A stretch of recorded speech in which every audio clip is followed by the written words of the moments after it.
దేవుని యొక్క అతి శ్రేష్టమైన నామమునకు మహిమ కలుగునుగాక. ఈ ఉదయకాలము మీకందరికీ వందనాలు తెలియచేస్తున్నాను.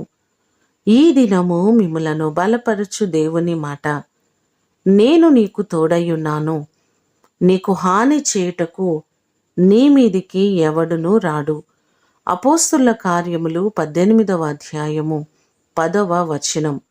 దేవుడు పౌలుతో ఈ మాటలు అంటున్నట్లుగా ఈ భాగంలో మనము చూడగలం. ఏ శత్రువు కూడా నీ మీదికి రాడు అని ప్రభువు సెలవిస్తున్నారు. అలాగే దానియేలు గ్రంథము 3వ అధ్యాయము 25వ వచనంలో చూస్తే, నెబుకద్నెజరు షడ్రకు, మెషకు, అబేద్నెగో అను వారికి హాని చేయాలని చూచినప్పటికీ దేవుడు వారికి ఏ హాని కలుగు చేయనీయలేదు అనే మాటలు మనకు కనబడుతున్నాయి.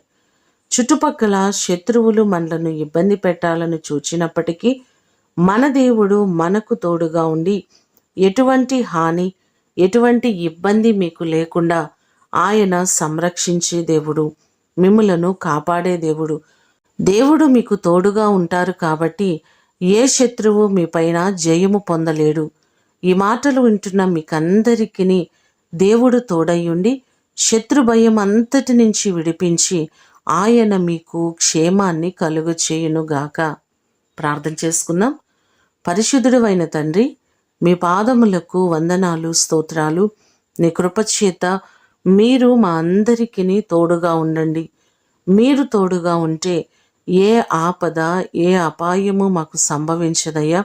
ఒకవేళ ఎవరైనా హాని చేయాలని చూచినప్పటికీ దేవా, మీరు మమ్మలను తప్పించే దేవుడవు, కాపాడే దేవుడవు, శత్రు భయం అంతటి నుంచి విడిపించే దేవుడవు. ప్రభువా, మా ప్రియులెల్లరినీ మీరు జ్ఞాపకం చేసుకొని ప్రతి వారికి మీ కాపుదల, మీ క్షేమము దయచేయండి.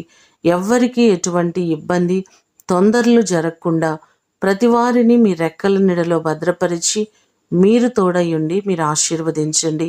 నీ కృపా సమాధానములు ప్రతి వారికి మెండుగా దయచేయమని యేసు నామమున అడిగి వేడుకొని పొందియున్నాము తండ్రి.